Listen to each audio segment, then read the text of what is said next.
Postal ballot নিয়ে একটি দলের কর্মকাণ্ডে ক্ষতিগ্রস্ত হচ্ছে বিএনপি, এমন অভিযোগ করেছেন বিএনপির স্থায়ী কমিটির সদস্য সালাউদ্দিন আহমেদ।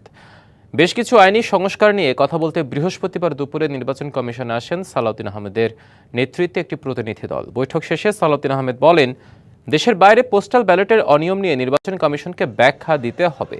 একটি নির্দিষ্ট রাজনৈতিক দলের পক্ষ নিয়ে এই কাজ করা হয়েছে বলে অভিযোগ তার। আরও বলেন, আচরণবিধি ভঙ্গ করে বিভিন্ন দলের নেতারা বক্তব্য দিচ্ছেন।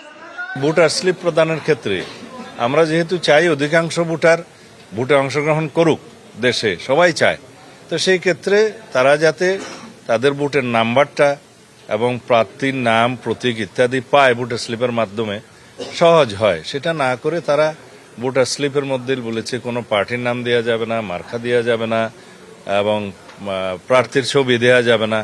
এগুলো আমরা পুনর্বিবেচনা করা দরকার।